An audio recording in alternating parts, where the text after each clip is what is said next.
तकदीर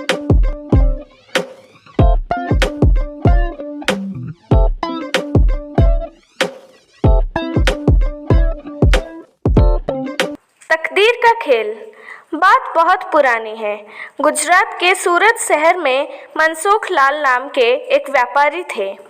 इनका कीमती रत्न का कारोबार था। इनका कारोबार दुनिया के कई देशों में फैला हुआ था। पूरे सूरत शहर में इनका मान और सम्मान था। मनसुख लाल के दो बेटे थे जिनका नाम रामलाल और श्यामलाल था। रामलाल को दौलत और रुतबे का बहुत घमंड था, जबकि श्यामलाल एक शरीफ और सुलझा हुआ इंसान था। घमंड के साथ साथ रामलाल में ईर्ष्या और बेईमानी जैसे अवगुण भी थे। समय के साथ साथ मनसुख लाल की उम्र बढ़ती जा रही थी।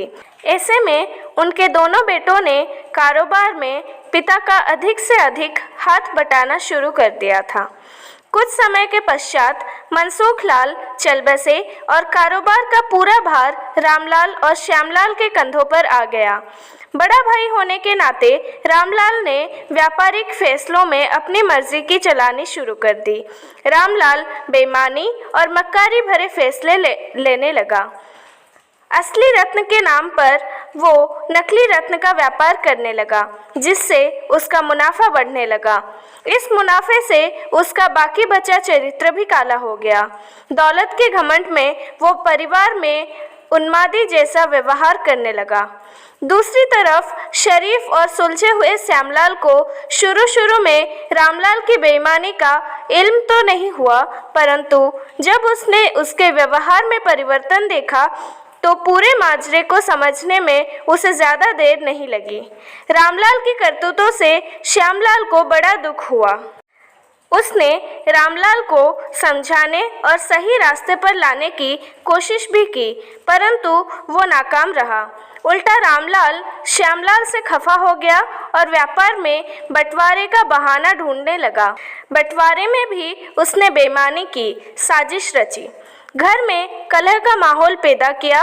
अंततः रामलाल अपनी साजिश में सफल रहा और श्यामलाल के हिस्से के व्यापार पर भी वो कब्जा कर बैठा। रामलाल के व्यवहार से दुखी होकर श्यामलाल ने शहर में दूसरी जगह अपना ठिकाना बनाया और रत्न के अपने व्यापार को नए सिरे से शुरू किया। ईमानदारी की नींव पर शुरू हुआ श्यामलाल का व्यापार जल्दी ही चलने लगा। एक तरफ जहां श्यामलाल की ख्याति देश और विदेश में बढ़ने लगी, वहीं दूसरी तरफ रामलाल की करतूतों की पोल खुलने लगी थी। नकली रत्न के व्यापार के कारण रत्न बाजार में रामलाल की साख से जोरदार धक्का लगा और उसके व्यापार का दायरा सिमटने लगा। अंततः नौबत यहाँ तक आ गई कि बाहर क्या, अपने शहर का भी कोई व्यापारी रामलाल का नाम लेने से भी तौबा करने लगा। अब तो नौबत यहाँ तक आ गई कि रामलाल को धन के अभाव में अपना घर, दुकान और सामान तक बेचना पड़ रहा था। जल्दी ही रामलाल के हाथ से सब कुछ निकल गया और वो परिवार सहित सड़क पर आ गया। अब रामलाल को अपने किए पर पछतावा हो रहा था, परंतु उसकी तकदीर ने जो खेल खेल दिया था उससे आसानी से पीछे आना उसके लिए संभव नहीं था। दूसरी तरफ श्यामलाल की तकदीर का खेल था, जिसकी बदौलत से वो रंग से राजा बन गया था। जब रामलाल की बदहाली की खबर श्यामलाल को लगी तो उसे बड़ा दुख हुआ। पुरानी बातों को भूलकर वो भागा भागा अपने बड़े भाई रामलाल के पास आ पहुंचा और रामलाल के लाख मना करने के बाद भी उसे परिवार सहित अपने पास ले आया। ये भी तकदीर का ही खेल था कि जिस भाई के साथ रामलाल ने बदसलूकी कर उसे सड़क पर पहुंचा दिया था, वही भाई आज उसे सड़क से उठाकर अपने घर में ले आया था।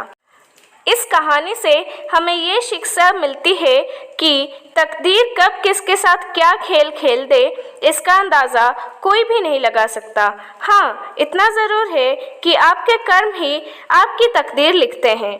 जिस तरह रामलाल और श्यामलाल के कर्मों के आधार पर तकदीर ने उसके साथ खेल खेला, इसी तरह अच्छे कर्म करते रहना चाहिए। क्या पता कल तकदीर आपके साथ क्या खेल खेल जाए।